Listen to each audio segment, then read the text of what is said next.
সবাইকে। এবার আমরা যাচ্ছি বোলপুর থেকে পুরী, কিন্তু আমরা যাব একদম একটা অন্য রুটে।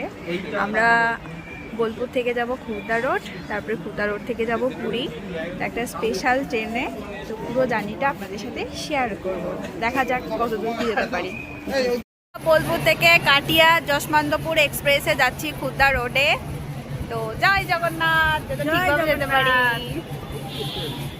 আমার ভাই, এই তো আমরা এখন ট্রেনের মধ্যে উঠে পড়েছি। এই যে বাবা বসে আছে, বাবা হাসো। এই যে মা। মোটামুটি 4 ঘন্টা লেট করে আমাদের ট্রেন এখন খুলনা রোডে আসলো। এই যে আমাদের ট্রেন, এরপরে আমরা লোকাল ট্রেন ধরে পুরীতে যাব। সবাই খুব ক্লান্ত, বিধ্বস্ত অবস্থা, দাঁড়িয়ে আছে সবাই। আমাদের স্পেশাল ট্রেনটাই ইয়াভৈসন্তপুত্তর কর্ণাটক এক্সপ্রেস।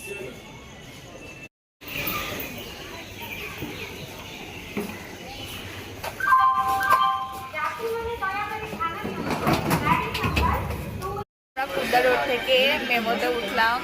মেমোতে উঠেই আমরা এবার পুরী যাব। এটা হচ্ছে আমাদের মেমো ট্রেন। মেমো ট্রেন পুরোটাই ফাঁকাই ছিল, তো কোনো অসুবিধা আমাদের হয়নি। এখন দেখা যাক কতক্ষণ লাগে পুরী যেতে। ট্রেনের জানালা দিয়ে ছোট বড় পাহাড় দেখতে দেখতে সমুদ্র যাত্রা। এই খুলনা রাস্তা পুরী মেমো ট্রেনে যদি আপনারা ওঠেন তাহলে এরকম সুন্দর পাহাড় দেখতে দেখতে সমুদ্র যাত্রা করতে পারেন।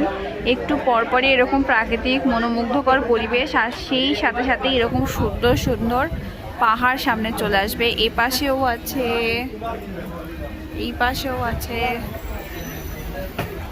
দুদিকেই সূর্য, পাহাড়, পাহাড়ি রাস্তার মধ্যে দিয়ে ট্রেন যাচ্ছে।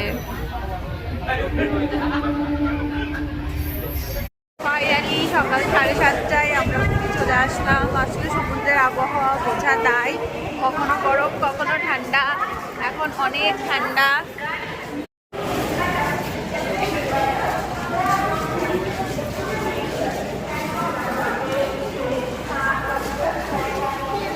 ফাইনালি আমরা পুরী চলে এসেছি, আর আমরা একটা অটো নিয়ে স্বর্গদ্বারের কাছে যাচ্ছি।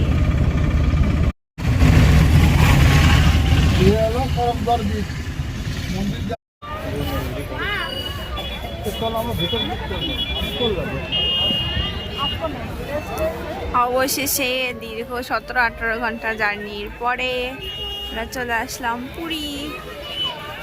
সূর্য অলরেডি উঠে গেছে।